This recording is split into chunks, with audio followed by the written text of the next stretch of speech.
بسم اللہ الرحمن الرحیم۔ جب مکہ کے قریش کو یہ خبر ملی کہ حوازن مکہ پر حملہ کرنا چاہتے ہیں تو ان کو دلوں سے مسلمانوں کے بارے میں قدورت کے آخری آثار بھی مٹ گئے، اور انہوں نے متفقہ طور پر مسلمانوں کے ساتھ مل کر اپنے پرانے دشمن کا مقابلہ کرنے کا فیصلہ کر لیا۔ صفوان بن امیہ مکہ کے مشہور سردار نے فتح مکہ کے بعد سپاہ اسلام کو 100 زرہیں اور 5000 درہم نقد پیش کیے تھے، لیکن اس کے باوجود اس نے ایک بار پھر ہتھیار اور نقد فراہم کیا تاکہ مسلمان حوازن کے مقابلے میں پوری طرح مسلح ہو کر ظاہر ہوں۔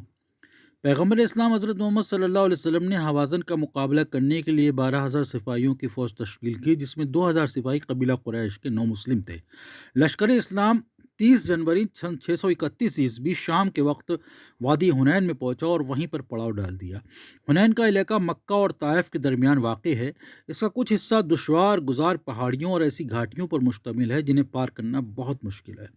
سپاہ اسلام انہی دشوار راستوں سے گزر کر صبح طلوع ہوتے وقت مذکورہ گھاٹی میں داخل ہو گئی۔ لشکر اسلام کا ہراول دستہ بغیر کسی خطرے کے گھاٹی سے گزر گیا، لیکن ہراول دستے کے سالار نے یہ غفلت ہو گئی کہ اس نے اپنے نگہبانوں یعنی راستے کی جانچ پڑتال کرنے والوں کا پہاڑیوں کے اوپری حصے سے گزرنے کا حکم نہیں دیا۔ اگر ہراول دستے کے کچھ سپاہی پہاڑیوں کے اوپر سے گزرتے تو ان کے پیچھے چھپے ہوئے دشمن کو بخوبی دیکھ سکتے تھے۔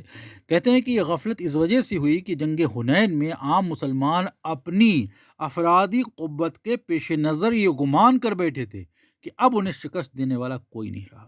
بہرحال مسلمانوں کا پہلا دستہ کسی مزاحمت کے بغیر گھاٹی سے گزرا، اور وہاں کی خاموشی اور ٹھہرا ہوا ماحول دیکھتے ہوئے ان لوگوں نے آس پاس کے علاقے میں ضروری جانچ پڑتال کی ضرورت بھی محسوس نہیں کی۔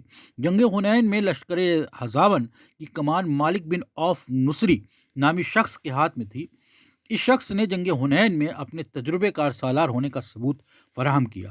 مالک بن عوف نے اپنے سپاہیوں کو کچھ اس طرح گھاٹی میں دونوں طرف چھپا دیا کہ اسلامی فوج کا پہلا دستہ یہ نہ جان سکا کہ دشمن گھات لگائے بیٹھا ہے۔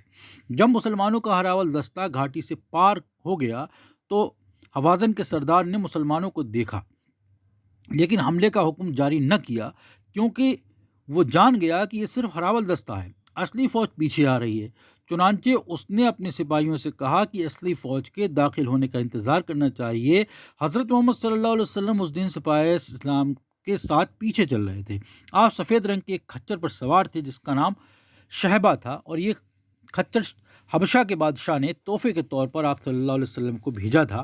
حارث بن حرس نامی ایک صحابی پیغمبر اسلام حضرت محمد صلی اللہ علیہ وسلم کے آگے آگے چل رہے تھے۔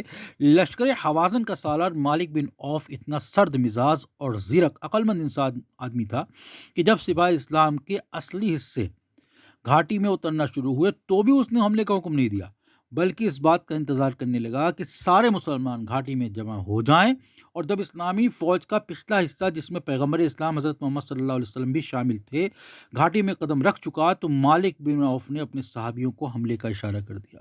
پلک جھپکتے ہی ہزاروں لوگ پہاڑیوں کی اوٹ سے نکل آئے اور مسلمانوں کو تیروں اور پتھروں کا نشانہ بنانے لگے۔ اس کے بعد کیا ہوا انشاءاللہ اگلے ویڈیو میں